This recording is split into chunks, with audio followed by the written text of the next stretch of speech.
what I like about the way we do what we have been calling the shortcut, which is really the cut, is really what we do, is we do the setup phrase, we go into the points, and then if it keeps going, you go around and around. Okay, so I've told you about the setup phrase. Now I just want to take you, we've got about 10 minutes before the break, so I just want to take you through the other points and quickly why I do them.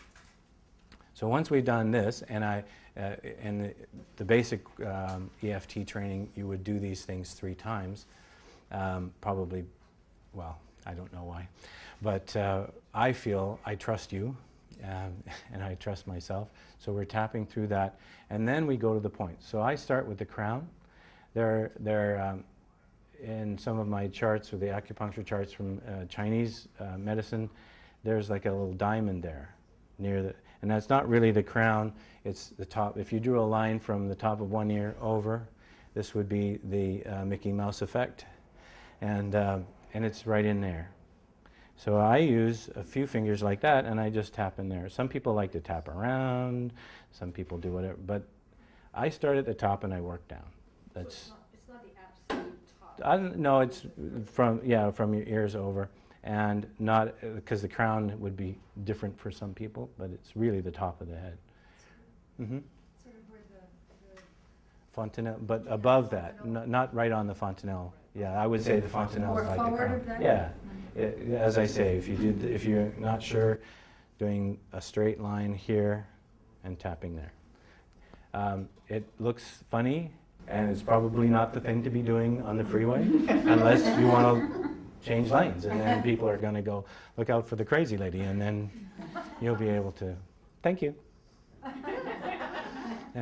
So that's where I start. And the next one is, unless you have a unibrow, and I don't see any here today, it would be at the end of the brow on either side of the bridge of the nose. So if you have finger here, you could do this, and then you found it. It's just where the curves from the forehead down into the eye. There's a point there. And actually those meridians come over and end here, up the back, and they end here. Another one comes up the center and ends here. But this is called the eyebrow point, side of eye, which is on the, there's like a little, I've got a little indentation in the bone right here. And then underneath the eye on the bone, not down on the cheek pad, but up here, okay? And then this one, if you ever do any yoga or anything, this, you know, if you do yoga and they say, or meditation, and they say put the tongue behind the teeth,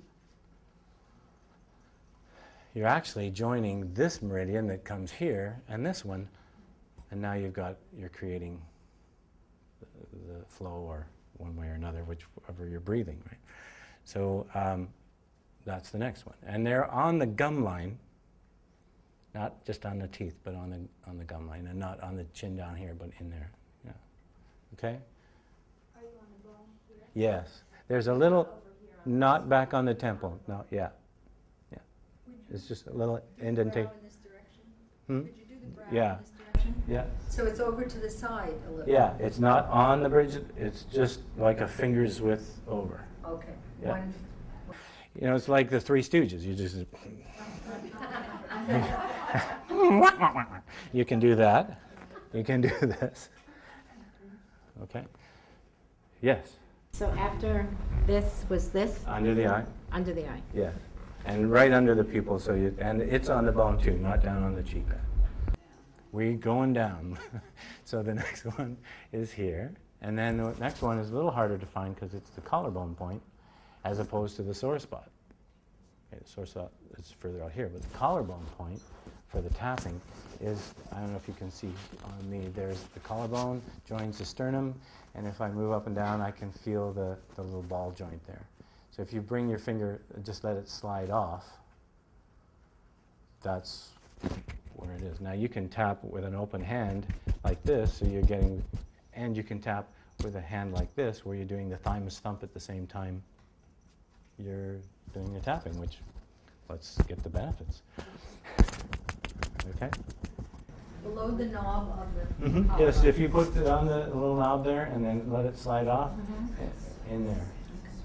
Okay, because it comes up and just stops right there. Oh, so it's not actually the end of the bone. It's just underneath, yeah. Okay, the next one is under the arm.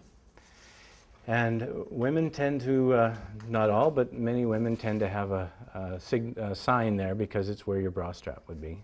It's not up in the joint, but down a little bit. And it's not on the muscle here or here. It's right in the armpit where you might find with the rib it might be a little sensitive, achy. Either one. Hmm? Above the rib or above the Mine feels like it's right on a rib.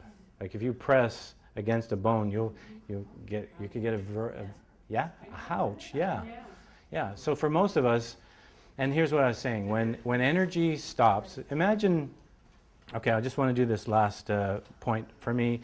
For men, and this is not used often by Gary in groups, but I think it's important.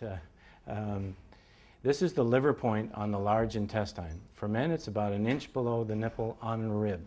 For women, if you find either the base of the breast, the brassiere there, often I get, oh great, just where the underwire is, but you know, I'm just a day tripper on that. So, but you might find on either side a bit of an achy area on the rib just below there, yeah? And it's sort of central, halfway between the sternum and the side. And I think it's important because most of us are dealing with, you know, just atmospheric pollutants in the air, things in our food, and emotional stresses. And the liver tends to take over the lymphatic system's job if it's not working. So if we are, 1, restoring the flow of our chi in our body, 2, releasing the emotional intensities that are stored in the body, 3, stimulating the flow of the lymph in the body,